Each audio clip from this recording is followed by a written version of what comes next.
शादी करने के बाद बर्बादी की ओर मुड़ना ये आजकल आमतौर से बड़ी बात नहीं है।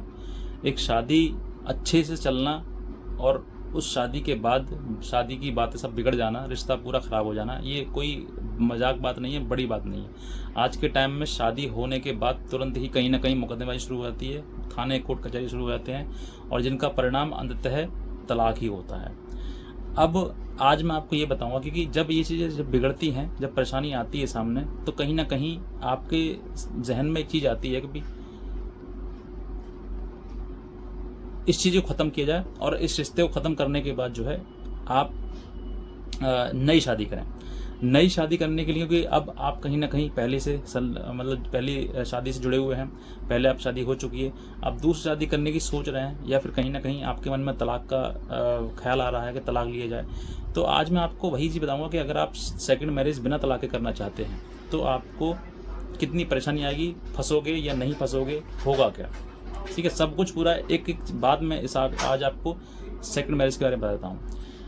लेकिन उससे पहले आपको ये कहना चाहूँगा, अगर आप नए हैं तुरंत सब्सक्राइब कर लें और शेयर जरूर करें इस वीडियो के लिए। और एक हमारा व्हाट्सअप ग्रुप है जिसमें मैं आपको लीगल नॉलेज, जानकारी, अपडेट्स, जजमेंट्स वगैरह सब कुछ प्रोवाइड करता हूँ व्हाट्सअप ग्रुप पर। उसका लिंक मैंने इसी वीडियो में दिया हुआ है, जिसको आप क्लिक करके देख सकते हैं। एक कल ही मैंने वीडियो बनाया था जिसमें मैंने आपके लिए बताया था कि ऐसी पत्नी जो मुकदमेबाजी कर देती है उससे समझौता करना ठीक नहीं है।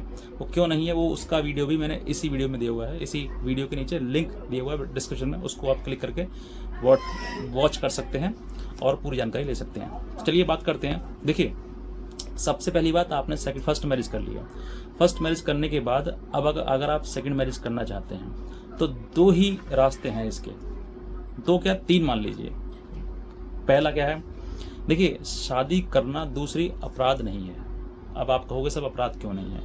अपराध कब माना जाता है? अपराध तब माना जाता है जब आपकी फर्स्ट वाइफ सेकंड वाइफ की सेकंड शादी की शिकायत करेगी, तभी अपराध माना जाएगा। एक आपने यूट्यूब पर फेमस देखा होगा, जो बिग बॉस में जो गया था, उसकी दो बीवी हैं, अयान नाम ऐसे है, नाम मुझे याद नहीं आ रहा है, जो कि बिग बॉस में गया था। उसकी दो बीवी हैं, दो वाइफ हैं। तो क्या वो अपराध किया उसने? अपराध नहीं। अपराध कब माना जाता है? जब फर्स्ट वाली सेकंड वाली की कंप्लेंट करेगी, तब वो आपने अपराध किया। तो अपराध तभी माना जाएगा जब आपकी फर्स्ट वाइफ जो है सेकंड वाइफ की कंप्लेंट करेगी। अगर फर्स्ट वाइफ में कोई प्रॉब्लम नहीं है तो आप सेकंड मैरिज आराम से कर सकते हैं, कोई दिक्कत परेशानी प्रॉब्लम कुछ नहीं आएगी, कोई अपराध नहीं है, सीधी बात। ऑन कैमरा कह रहा हूँ मैसेज के लिए। दूसरी बात, अब अगर फर्स्ट वाइफ आपकी कंप्लेंट करती है, आप सेकंड मैरिज करना चाहते हैं, तो आप ये ध्यान में रखिए बात कि आपको वापस तो आना नहीं है। अगर आपका इतना चीज़ें बिगड़ गई हैं कि भाई वापस अब रास्ता उस पहली वाली पत्नी से कुछ नहीं है, चाहे कुछ भी हो, या फिर मतलब आपका मन अंतरात्मा खुद आपसे कह देगी कि भाई फर्स्ट वाली वाइफ से मेरा कुछ मैटर नहीं है, अब मुझे सेकंड मैरिज करनी है। तो सेकंड मैरिज अगर आप करना चाहते हैं तो सेकंड मैरिज आप फर्स्ट वाइफ से तलाक लेने के बाद ही करें, पहली बात। दूसरी बात, वाइफ कुछ ऐसी भी होता है कि तलाक नहीं होता है, तलाक आप हो ही नहीं रहा है, कितनी भी आप कोशिश कर लीजिए, आपके पास सबूत नहीं है, एविडेंस नहीं है, या फिर आप पिटीशन फाइल कर दिया, आपने डिसमिस हो गई है, कुछ भी कारण रह गया हो, मतलब सेकंड वाइफ आपकी फर्स्ट वाइफ आपकी तैयार है और सेकंड आप मैरिज करना चाहते हैं, तो सेकंड मैरिज करने के लिए आप अपने आप को इतना स्ट्रांग कर लीजिए कि अगर आपके ऊपर मुकदमा कोई आता है तो आप मुकदमा झेलने के लिए तैयार हो जाओ। आप ये ना समझें कि भैया रो रहे हैं, पीट रहे हैं, पहली वाली मुकदमे तमाम मुकदमे कर दिए हैं, अब सेकंड वाली करेगी, सेकंड वाली से बिगड़ सकती है, हो सकता है क्योंकि फर्स्ट वाली से आप बिगड़ गई तो हो सकता है सेकंड वाली से बिगड़ जाए आपकी कहीं ना कहीं बातचीत। तो अब जो है वो आपको बहुत ही स्ट्रांग डिसीजन लेना है कि भाई अगर हमारे ऊपर मुकदमे आते हैं तो हम तैयार हैं, जेल अगर जाते हैं जाने के भी तैयार हैं, कुछ भी अगर हमारे साथ होता है तब वो सब कुछ हम झेलने के लिए तैयार हैं। ये सब कुछ आपको सोचना पड़ेगा, पहले से पहले समझना पड़ेगा, तब जाके आप स्ट्रांग डिसीजन लीजिए। और सेकंड वाली को घोषित मत करिए कि भाई शादी आपने करी है। सेकंड वाले आप किसी प्रकार से आप अपना लिव इन में रह सकते हैं या किसी प्रकार से और तरीके से रह सकते हैं, लेकिन आप घोषित मत करिएगा कि मैंने सेकंड मैरिज कर ली है, क्योंकि अगर आप घोषित करोगे तो फर्स्ट वाली आपकी कंप्लेंट कर देगी और कंप्लेंट करेगी तो फिर आप फंस जाओगे। इस चीज़ के लिए आपको ध्यान से रखना है कि भाई हमें किसी प्रकार से घोषित नहीं करना है, तो आपकी सेकंड मैरिज चल जाएगी।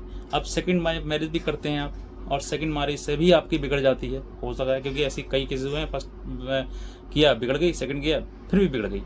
तो बिगड़ गई तो फिर आप समझ लीजिए कि आप बहुत बुरी तरीके से फंस जाएंगे। कई तरीके से आपके ऊपर इधर से भी दबाव आ जाएगा, उधर से दबाव आ जाएगा।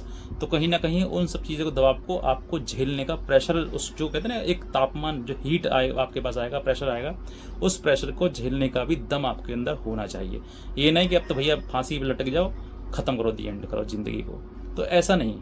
ये आपको समझना है, डिसीजन आपका है, ये मेरा नहीं है, आपका डिसीजन है। क्योंकि बहुत सारे लोग मेरे पास प्रश्न आए, सवाल जवाब आए कि भाई सर हम सेकंड मैरिज करने आ जाते हैं, फर्स्ट वाली जो है वो हमसे ना समझौता कर रही है, ना आ रही है, और न तलाक दे रही है, ऐसी भी कंडीशन आ जाती है। तो आपको फिर चोरी छिपे कहीं ना कहीं ये चीज़ें करनी पड़ेंगी, लेकिन आप अपने ध्यान में इन चीज़ों को रखना पड़ेगा कि भाई अगर सेकंड में बिगड़ जाती है तो हमें क्या करना पड़ेगा। क्योंकि कई केसेस में ऐसा होता है कि फर्स्ट में बिगड़ी तो सेकंड में बिगड़ जाती है। तो ये चीज़ें आपको करनी है। अब अगर फर्स्ट वाली वाइफ, आपने सेकंड मैरिज कर ली और फर्स्ट वाली वाइफ को भाई पता लग गई, तो फिर आपके ऊपर सीधे मुकदमा ठोक देगी। और मुकदमा 494 का, 494 का, कि भाई आपने पहली वाइफ होते हुए दूसरी वाइफ का साथ शादी करी है। ये सब चीज़ समझिए। अगर ये सब चीज़ें आप कर लेंगे तभी आप अपने आप को स्ट्रॉन्ग समझिए। और अगर आप ये सोचे कि नहीं, मैं तो नहीं हो पाएगा, मेरे से जीना नहीं हो पाएगा, तो आप आगे बढ़ने की कोशिश मत करिए। जो हो गया सो हो गया, उतना ही संभालिए। अब कुछ लोग ऐसे भी होते हैं जो डिटर्मिनेशन होते हैं, मतलब अपने आप को कि भाई चलो ठीक है, जो बिगड़ गया, मेरी गलती नहीं है, उसकी गलती है। तो आप सेकंड चांस लेना चाह रहे हैं, तो फिर आप सेकंड चांस लेने के लिए आप ये सोच कर देखिए कि भाई पहली वाली ने तमाम मेरे मुकदमा कर दिए। अब अगर आपने शादी नहीं करी तब भी मुकदमे चल रहे हैं, शादी कर लेंगे तभी मुकदमे चल रहे हैं, तो मुकदमे तो कहीं ना कहीं चल ही रहे हैं। तो इसी चीज़ों के लिए अगर आपको ये सोच में पड़ी है कि भाई पहले ने मुकदमा कर दिए हैं, अगर सेकंड मैरिज कर लेंगे तो हो सकता है कि हमारा जीवन ठीक हो जाए, तो मैरिज ना करके आप किसी प्रकार से आप फ्रेंडशिप में रह लीजिए, ठीक है ना। और अगर ये चीज़ें आप सोचकर चलोगे कि भाई अब क्योंकि जैसे ही फर्स्ट वाली से बिगड़ जाती है तो कहीं ना कहीं मानसिक दबाव आपके अंदर ये आएगा कि अब शादी तो है ही, जीवन तो है ही नहीं, कोई लाइफ में है ही नहीं, जो संपत्ति है, प्रॉपर्टी कहाँ जाएगी, क्या होगा, क्या नहीं होगा। तो इस तरह के सवाल भी आपके मन में आते हैं। तो वो सब चीज़ें सोचते हुए आप सेकंड अगर चांस लेना चाहते हैं तो सेकंड चांस आप बहुत ही ज़्यादा सोच समझ कर लीजिए। वो लड़की आपके कोऑपरेट करने वाली हो, हर बात आपकी मानने वाली हो, हर प्रकार से आप उसको बता कर चलिए कि भाई इस तरीके से मेरी प्रॉब्लम है, अगर इस तरह की प्रॉब्लम में आप मेरा साथ देना चाहते हो तो आपका स्वागत है। और अगर आप भी किसी प्रकार से मुकदमाबाजी करना चाहते हो तो भैया नमस्ते, हाथ जुड़वा लो, मत आओ। तो ये चीज़ें आपको खोल कर रखनी पड़ेंगी, तब जाके आप अपना डिसीजन लीजिए। वरना ये नहीं है कि भाई पहले फंस गए फिर दोबारा फंस गए, अब दिक्कत आ रही हैं, तो वो दिक्कतों का सामना आपको ही करना पड़ेगा। कहीं ना कहीं जीवन को चलाने के लिए सामना तो करना पड़ेगा। अगर नहीं सामना करोगे तो अकेले ही रह जाओगे ज़िंदगी में।